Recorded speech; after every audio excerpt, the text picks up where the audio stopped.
satu lagi tidak hadir, sama, akan mempresentasikan mengenai penentuan media dan sumber belajar. Nah, di sini kita akan membahas 4 poin. Yang pertama, pengertian media dan sumber belajar. Yang kedua, jenis media dan sumber belajar. Yang ketiga, kriteria pemilihan media dan sumber belajar. Dan yang terakhir, penentuan atau pembuatan media dan sumber belajar. Yang pertama itu pengertian. Media pembelajaran adalah segala sesuatu yang mampu menyampaikan pesan serta merangsang pikiran, perasaan, dan motivasi peserta didik sehingga mendorong terjadinya proses belajar mengajar. Nah, jadi media pembelajaran itu segala sesuatu yang digunakan untuk menyampaikan atau menyalurkan materi dari guru ke peserta didik. Misalkan media pembelajarannya itu berbentuk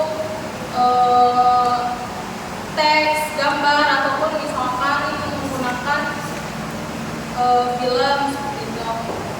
Nah, lalu menurut Sri Joko Yunanto, sumber belajar mencakup bahan-bahan seperti media pembelajaran, alat peraga, dan alat permainan yang berfungsi untuk memberikan informasi serta keterampilan kepada anak maupun orang dewasa yang mendampingi anak dalam belajar. Nah, jadi sumber belajar itu segala sesuatu yang memberikan pengetahuan, informasi, dan pemahaman kepada anak. Misalkan buku, majalah, ataupun misalkan kita mencari sesuatu di internet gitu. Karena kan pasti siswa itu belajar harus ada sumbernya. Sumbernya itu dari buku ataupun dari internet atau misalkan dari guru itu sendiri. Selanjutnya ada jenis-jenis media pembelajaran. Yang pertama itu media audio. Media yang hanya dapat didengar saja atau yang memiliki unsur suara. Misalkan radio, rekaman suara, ataupun podcast. Kita bisa belajar. Itu kan ada siswa yang memiliki gaya belajar audio gitu, misalkan bisa dengan mendengarkan podcast atau misalkan dengan mendengarkan rekaman suara ataupun radio. Lalu yang kedua itu ada media visual, media yang hanya dapat dilihat saja dan tidak mengandung unsur suara seperti buku, gambar, foto ataupun lukisan. Lalu yang ketiga itu ada media audiovisual, yaitu media yang mengandung unsur suara dan juga memiliki unsur gambar yang dapat dilihat. Misalkan rekaman video ataupun film. Kan kita biasanya kadang suka guru tuh suka ngasih link YouTube gitu. Nah, kita tuh bisa belajar dari tayangan YouTube itu. Apa yang ditayangkan, apa yang didengar, lalu kita tuliskan di buku. Selanjutnya itu ada jenis-jenis sumber belajar. Yang pertama itu ada menurut AECT, Association for Education, Communication and Technology 1999, mengklasifikasikan jenis sumber belajar menjadi 6. Yang pertama itu pesan atau message. Nah, maksud pesan atau message di sini yaitu informasi atau ajaran yang disampaikannya itu dalam bentuk ide ataupun pikiran gitu. Pesan ini tuh bisa berupa teks, gambar, suara atau kombinasi dari keseluruhannya. Misalkan, lalu yang kedua itu ada orang atau people. Nah, orang sini atau manusia di sini itu berperan sebagai pengelola pesannya. Kita sebagai guru ataupun sebagai tutor, teman sebaya itu merupakan sumber belajar untuk siswa itu merupakan sumber belajar gitu bagi siswa gitu. Guru-guru itu merupakan sumber belajar bagi siswa. Lalu yang ketiga itu ada bahan atau material. Nah, pastinya ketika kita menyampaikan pesan, kita juga membutuhkan bahan dong. Nah, bahan yang di sini itu seperti buku, modul ajar, terus lembar kerja, alat peraga, dan lain sebagainya. Lalu yang keempat itu ada alat atau device. Misalkan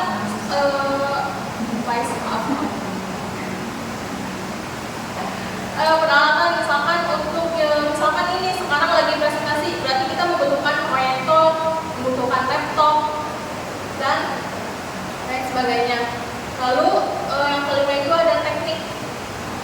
Guru ketika mengajar itu pasti mempunyai teknik gitu ya. Guru itu misalkan ceramah, diskusi, demonstrasi. Lalu yang keenam itu ada lingkungan. Lingkungan itu tempat di mana pembelajaran berlangsung, seperti kelas, laboratorium ataupun perpustakaan. Nah, misalkan contohnya, misalnya dalam pembelajaran tentang tata surya, sumber belajar yang dapat digunakan. Nah, mesennya itu bukunya itu yang merupakan buku tentang planet-planet. Lalu orangnya itu yaitu guru yang menyampaikan materinya. Sedangkan bahannya itu seperti model tata surya 3D, peta bintang, tempat kerja, modul dan lain sebagainya. Lalu untuk alatnya itu, ketika kita ingin menayangkan suatu poin, berarti kita membutuhkan laptop, komputer, proyektor gitu. Dan untuk tekniknya berarti gurunya menggunakan teknik ceramah ataupun diskusi. Dan untuk lingkungannya yaitu kelas. Selanjutnya itu ada modul dan modul pembelajaran. Modul adalah bahan ajar yang dirancang khusus dan disusun secara sistematis berdasarkan kurikulum tertentu, dikemas dalam bentuk unit pembelajaran kecil atau modular yang memungkinkan peserta didik belajar secara mandiri untuk mencapai tujuan pembelajaran yang telah ditentukan. Sedangkan e-modul merupakan versi elektronik dari modul yang dirancang sebagai bahan belajar mandiri dengan penyajian terstruktur dalam unit pembelajaran tertentu. Jadi modul ajar itu bahan ajar yang dirancang khusus untuk pembelajaran. Nah, modul ajar itu ada modul ajar yang berbentuk fisik dan ada juga yang berbentuk e-modul atau modul elektronik. Modul yang berbentuk fisik itu modul yang biasanya guru yang suka dicetak ataupun di print. Nah, kalau e-modul itu biasanya bisa diakses lewat HP ataupun lewat laptop kayak Flipbook. Nah, yang berbentuk flip. Yang pertama yang selanjutnya itu ada karakteristik e-modul. Yang pertama itu ada self-instructional. Berarti e-modul itu harus di dalam e-modul itu harus terdapat instruksi-instruksi yang jelas, sehingga ketika ada yang ingin mengakses e-modul tersebut, mereka yang mengakses itu tidak bingung. Ini tuh harus gimana sih? Biasanya dalam e-modul, misalkan dalam Flipbook itu ada yang dari halaman daftar isi itu bisa langsung ikut yang daftar isinya, nanti langsung muncul ke halaman yang ditujunya gitu. Makanya kan gak semua orang tahu petunjuk itu, jadi sebelum itu tuh harus ada instruksinya terlebih dahulu. Lalu yang kedua itu ada self-contained, itu materi yang terdapat di dalam e-modul itu harus lengkap, yang memungkinkan siswa itu tidak mencari dari sumber lain lagi. Jadi ketika siswa belajar itu, oh ya udah di e-modul itu juga udah lengkap, kita tidak memerlukan sumber lain gitu. Lalu yang ketiga itu ada stand-alone. Itu pembelajaran harus berdiri sendiri dan tidak tergantung pada bahan ajar yang lain. Nah, seperti yang tadi self-contained itu, berarti e-modul ini itu harus berdiri sendiri, tidak boleh tergantung pada bahan ajar lain atau pada sumber yang lain. Lalu yang keempat itu ada adaptif.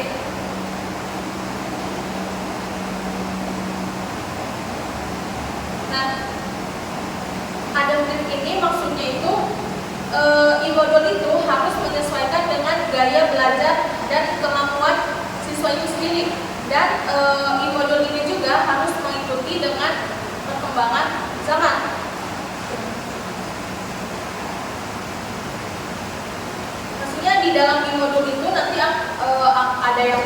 animasi, ada yang berbentuk video atau rekaman suara. Nah, itu harus menyesuaikan dengan gaya belajar siswanya. Lalu yang kelima itu ada user friendly.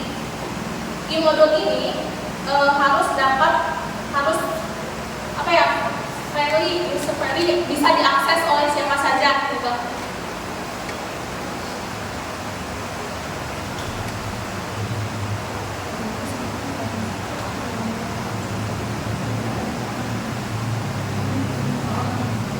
Lalu yang keenam itu ada konsisten dalam penggunaan font, spasi, dan tata letak. Pastinya ketika kita membuat e-modul itu harus rapi kan, tidak mungkin fontnya itu yang berbeda-beda, yaitu kayak misalkan paragraf 1 menggunakan font apa, paragraf 2 menggunakan font apa, dan spasinya itu tidak beraturan. Pastinya ketika kita membuat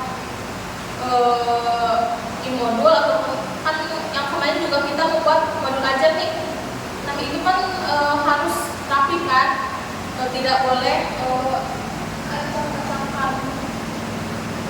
Lalu yang ketujuh itu disampaikan dengan menggunakan suatu media elektronik berbasis komputer. Nah, namanya juga e-modul berbentuk elektronik, pastinya menggunakan media elektronik berbasis komputer yang bisa diakses oleh komputer. Lalu yang kedelapan itu ada memanfaatkan berbagai fungsi media elektronik sehingga disebut sebagai multimedia. Nah, dalam media elektronik, misalkan di komputer kita ada beberapa website dan aplikasi untuk membuat e-modul, salah satunya Flipbook, terus ada modul interaktif dan lain sebagainya. Nah, di Flipbook itu cara pembuatannya itu hampir sama kayak kita kemarin yang membuat modul ajar. Nah, modul ajar yang itu tuh kita susun serapi mungkin lalu dijadikan PDF. Nanti ada websitenya itu Flipbook, tinggal unggah aja ke website itu, nanti langsung akan berbentuk menjadi e-modul. Untuk pembuatan e-modul sendiri itu hampir sama dengan biasa kita membuat modul aja untuk yang berbentuk fisik. Lalu memanfaatkan berbagai fitur yang ada pada aplikasi software. Nah, tadi seperti Flipbook ataupun modul interaktif. Lalu yang ke-10 ada perlu didesain secara cermat atau memperhatikan prinsip pembelajaran.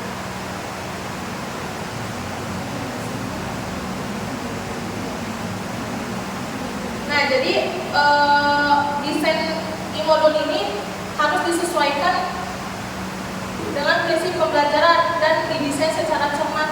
Berarti kan misalkan kita harus disesuaikan juga dong, kita membuat modul aja untuk anak SMP ataupun misalkan untuk anak SMA, pasti dalamnya itu akan berbeda. Selanjutnya itu ada keunggulan e-modul. Yang pertama itu ada meningkatkan motivasi siswa. Nah, di dalam e-modul itu ada yang kita bisa menyisipkan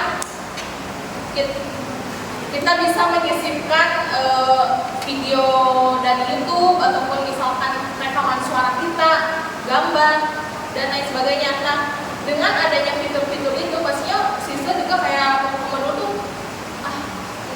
nggak boring gitu, nggak kayak kita misalkan membuka buku yang banyak tulisannya gitu. Pastinya itu akan meningkatkan motivasi siswa untuk belajar. Lalu yang kedua itu, setelah dilakukan evaluasi, guru dan siswa mengetahui benar pada modul yang mana siswa terlihat telah berhasil dan pada bagian modul mana mereka belum berhasil. Nah, maksudnya itu di sini dengan e-modul itu evaluasinya itu jelas. Guru membimbing siswa untuk menggunakan e-modul, di mana nanti di dalam e-modul itu ada soalnya itu nanti akan membuat akan kayak kalau misalkan soal ini tidak bisa dijawab berarti siswa ini belum berhasil. Nah, itu bisa menjadi bahan evaluasi.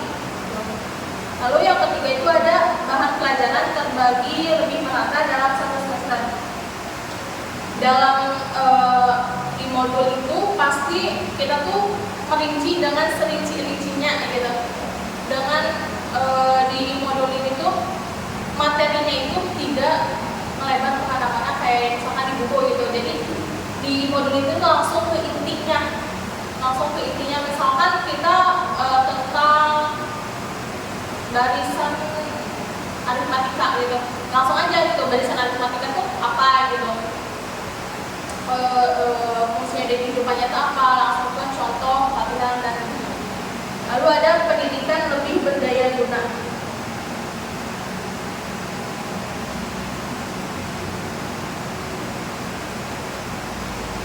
Nah, dengan adanya e-modul ini tuh berarti nanti proses pembelajaran itu akan lebih efektif dan efisien, dimana dengan berbagai fitur yang ada di e-modul itu akan membuat siswa merasa senang aja gitu dalam belajar. Mungkin ada beberapa yang kayak ya udah nggak usah belajar, yang penting ada di e-modul ini gitu. Tetapi dengan adanya e-modul ini tuh kelebihannya itu dapat membuat pembelajaran itu berlangsung secara efektif. Lalu yang kelima itu ada penyajian yang bersifat statis pada modul cetak dapat diubah menjadi lebih interaktif dan lebih dinamis. Nah, seperti tadi, pastinya dalam e-modul itu ada berbagai animasi yang memungkinkan penyajiannya itu berbeda seperti di buku, yang membuat e-modul ini tuh lebih menarik untuk dibaca. Lalu yang keenam itu ada unsur verbalisme yang perlu tinggi pada modul cetak dapat dikurangi dengan menyajikan unsur visual dengan penggunaan video tutorial. Nah, unsur verbalisme terlalu tinggi itu seperti di buku itu terlalu banyak catatan atau terlalu banyak tulisan dalam satu halaman, misalkan tulisan semua tidak ada gambar, tidak ada animasi ataupun apa, yang membuat siswa itu males untuk membacanya. Lalu yang selanjutnya itu ada kelemahan e-modul. Yang pertama itu biaya pengembangan bahan tinggi dan waktu yang dibutuhkan lama. Pastinya kita untuk membuat e-modul itu membutuhkan waktu yang lama. Kita membutuhkan perencanaan. Di perencanaan itu pastinya kita mau membuat materi apa, target pembelajarannya apa. Lalu belum lagi kita untuk membuat desain modul yang menarik itu seperti apa, terus di dalamnya materinya seperti apa, konten yang akan dimasukkannya apa aja, itu membutuhkan waktu yang lama. Lalu yang kedua itu ada menentukan disiplin belajar yang tinggi yang mungkin kurang dimiliki oleh siswa pada umumnya dan siswa yang belum matang pada khususnya. Jadi pastinya ketika kita membuka e-modul itu ada siswa yang malah e-modul itu kan bisa diakses lewat HP atau laptop. Ketika belajar malah ada siswa yang malah scroll sosmed, malah main nggak buka e-modul tapi malah melihat yang lain gitu, sosmed ataupun game ataupun. Lalu yang ketiga itu ada membutuhkan ketekunan yang lebih tinggi dari fasilitator untuk terus-menerus memantau proses belajar siswa, memberi motivasi dan konsultasi secara individu setiap waktu siswa membutuhkan. Nah, dengan belajar menggunakan e-modul ini tuh pastinya harus guru itu harus lebih untuk membimbing gitu. Seperti yang tadi ada yang misalkan malah membuka sosmed gitu kan, pasti guru itu harus lebih lebih tekun untuk mendampingi, untuk memfasilitator si siswa itu untuk benar-benar belajar dari modul itu agar tidak membuka game atau misalkan membuka yang lain. Selanjutnya akan dijelaskan oleh Lisa.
penyamaan tingkat.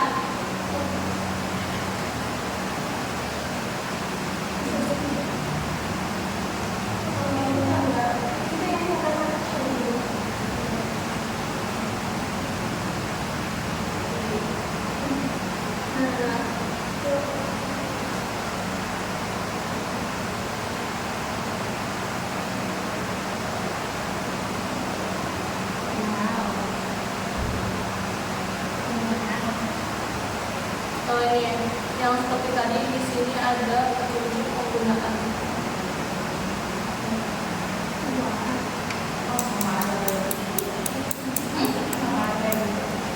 Iya, kayak kita buat modul. Nah di sini itu kan di sini ada kayak ini ada daftar isi, klik untuk langsung menuju halaman, klik untuk memutar video, lalu untuk soal klik untuk memulai. Bahkan tadi di daftar isi kita langsung untuk pembahasannya dulu.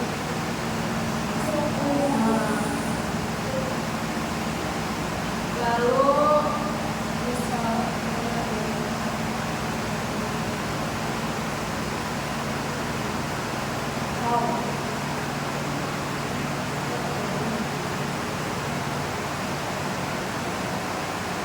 nah misalkan kita tulis mulai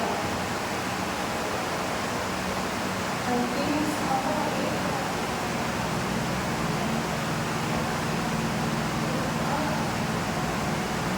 salah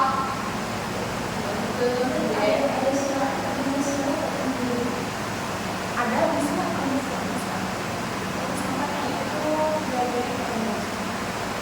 benar, ketika benar berarti di sini langsung ada penjelasan. Kalau salah kayaknya gimana yang kita bikin modulnya sih. Kalau yang punya T ini nggak ada.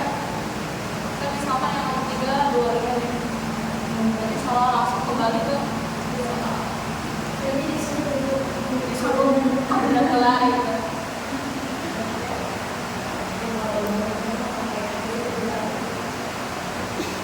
Harusnya salah kan?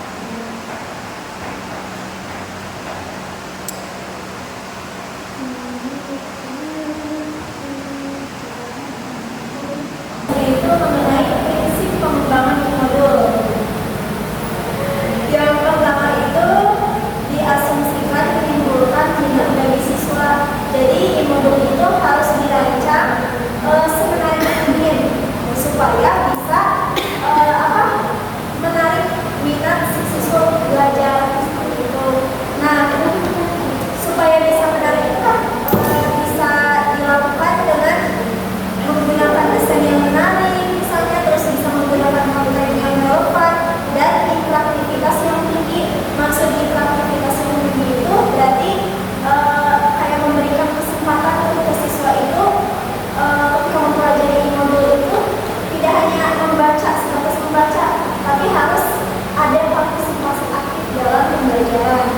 Itu. Terus yang kedua itu ditulis dan dirancang untuk digunakan oleh siswa.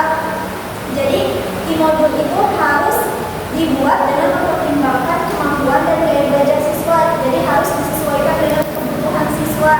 Nah, kan gaya belajar siswa itu beda-beda. Seperti tadi ada yang visual, ada yang audio, ada yang audio visual. Jadi disesuaikan.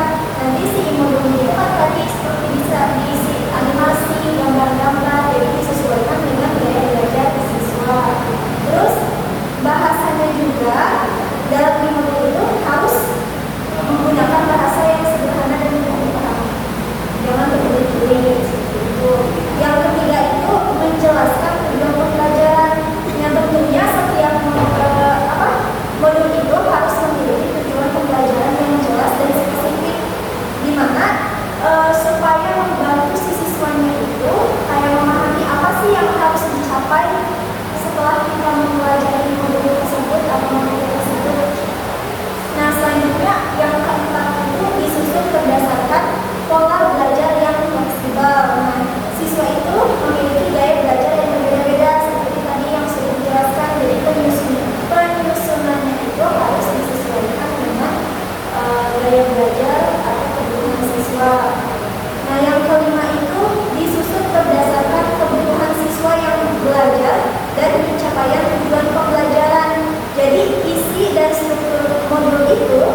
supaya si siswanya itu bisa mudah memahami informasi yang terdapat dalam modul tersebut. Jadi harus menggunakan bahasa yang komunikatif dan itu terus mudah dipahami dan menarik dengan siswa.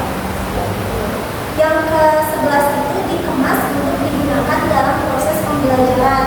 Jadi e-modul itu harus dirancang untuk mendukung proses pembelajaran secara keseluruhan. Jadi baik itu untuk pembelajaran mandiri maupun untuk pembelajaran kelompok. Jadi harus mendukung pembelajaran secara keseluruhan.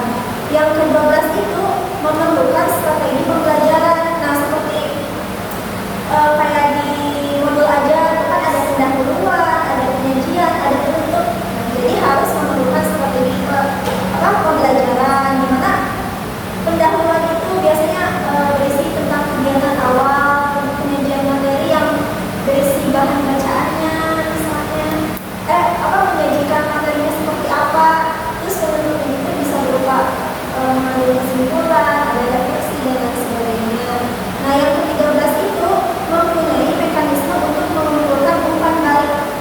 Maksudnya itu seperti mengadakan refleksi lah, gitu. Refleksi supaya bisa membantu memperbaiki modul di masa selanjutnya atau masa mendatang. Gitu. Jadi bisa berupa refleksi itu bisa berupa, misalnya kita ngasih dari pembelajaran itu angket yang kayak setuju tidak setuju, kayak misalnya di modul ini mudah dipahami atau enggak, atau bisa dalam bentuk pertanyaan juga bisa ditanyakan apakah pendapat yang kurang dipahami atau bagaimana seperti itu.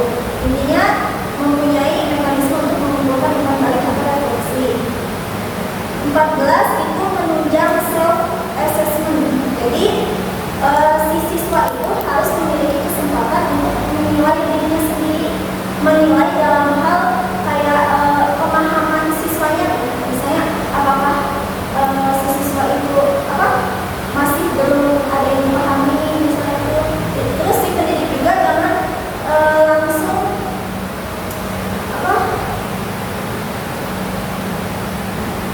jadi jangan langsung kayak satu siswa paham udah. Nah, jadi harus diberikan kesempatan dulu si siswa itu, si beberapa siswa, semua siswa misalnya di sini ada yang kurang paham atau apa, nah, bisa dijelaskan kembali secara detail. Terus yang ke-15 itu menjelaskan cara mempelajari buku ajar. Nah, seperti tadi, jadi ada petunjuk-petunjuknya gitu, cara mempelajari buku ajar. Yang ke-16 itu perlu adanya petunjuk atau pedoman sebelum sampai sesudah menggunakan modul.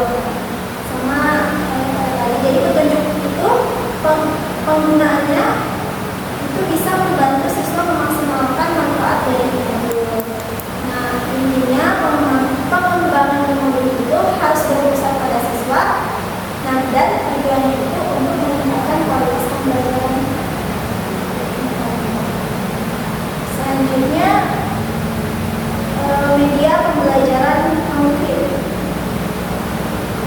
Nah, media pembelajaran konkret itu adalah segala sesuatu yang nyata dan dapat dilihat, diraba, dan dimanipulasi secara langsung oleh siswa untuk membantu mereka memahami konsep-konsep abstrak dan mengembangkan keterampilan tertentu. Jadi media pembelajaran konkret itu media yang ada bentuknya dalam bentuk fisik, bisa disentuh, bisa dilihat secara langsung, terus bisa dimanipulasi oleh siswa atau digunakan langsung oleh siswa seperti itu. Terus ada pun karakteristik media konkret. Yang pertama itu nyata, jadi dalam bentuk benda fisik, dapat dilihat dan dapat disentuh. Ada salah penulisan itu kan karakteristik media konkret, bukan jenis. Nah, yang kedua itu konkret. Tentunya media pembelajaran konkret itu membantu siswa menghubungkan konsep-konsep abstrak dalam pengalaman nyata. Nah, terus yang ketiga itu interaktif. Nah, siswa dapat berinteraksi langsung dengan media ini seperti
Media pembelajaran dan sumber belajar itu harus relevan dengan tujuan pembelajaran dan materi yang akan diajarkan. Tentunya misalnya persamaan kuadrat, tujuannya itu untuk memahami konsep persamaan kuadrat, berarti materinya juga disesuaikan dengan tujuan pembelajaran tersebut.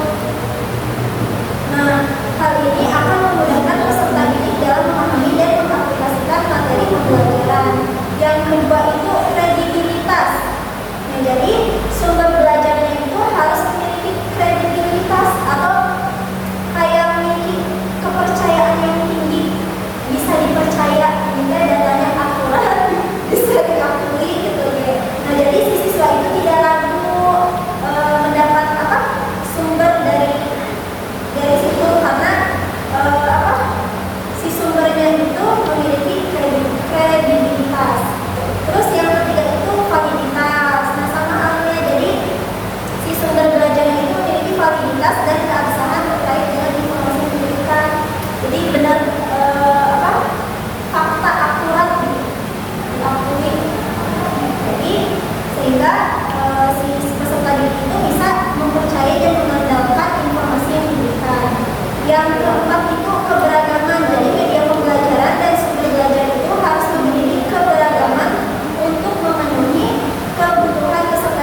Nah, gitu. Kalau nggak ada jangan dicari.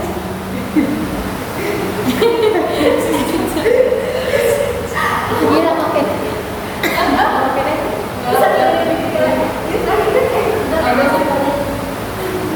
Terus yang keempat itu fleksibel. Sumber belajar tidak harus mengingat pada satu tujuan atau materi pembelajaran tertentu, akan lebih baik jika dapat dimanfaatkan untuk berbagai tujuan pembelajaran bahkan juga keperluan yang lain. Jadi tidak harus mengikat pada satu tujuan.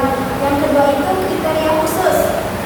Yang pertama itu sumber belajar dapat memotivasi peserta didik dalam belajar. Nah, tentunya sumber belajar itu maupun media pembelajaran harus bisa memotivasi peserta didik dalam belajar. Yang kedua itu sumber belajar untuk tujuan pengajaran. Maksudnya jadi sumber belajar yang dipilih itu sebaiknya mendukung kegiatan belajar mengajar yang dilaksanakan. Tentunya ketika kita sudah memiliki tujuan pembelajaran maka sumber yang dicari itu harus sesuai dengan tujuan pembelajaran. Yang ketiga itu sumber belajar untuk penelitian. Maksudnya sumber belajar yang dipilih hendaknya dapat diobservasi, dianalisis, dicatat secara teliti dan sebagainya. Jadi mungkin si sumber belajarnya itu bisa dipilih hendaknya dapat diobservasi, dianalisis. Yang keempat itu sumber belajar untuk memecahkan masalah. Sumber belajarnya itu dipilih hendaknya dapat mengatasi problem. Jadi sumber belajarnya itu untuk mengatasi permasalahan seperti itu yang permasalahan belajar tertentu yang dihadapi dalam kegiatan belajar mengajar. Yang kelima itu sumber belajar untuk presentasi. Jadi sumber belajarnya itu yang berfungsi sebagai alat, metode atau strategi penyampaian pesan. Kayak tadi PPT alatnya berarti proyektor, dan sebagainya, metodenya apa, strateginya apa, penyampaian pesan. Yang selanjutnya ada penentuan atau pembuatan media dan sumber belajar. Yang pertama tentukan tujuan pembelajarannya. Tentunya kita yang pertama itu menentukan tujuan pembelajaran yang ingin dicapai. Nah, dengan mengetahui tujuan pembelajaran maka kita dapat menentukan menentukan media dan sumber belajar. Jadi media sama sumber belajarnya itu disesuaikan dengan tujuan pembelajaran yang sudah ditetapkan. Yang kedua itu pilih media dan sumber belajar yang sesuai.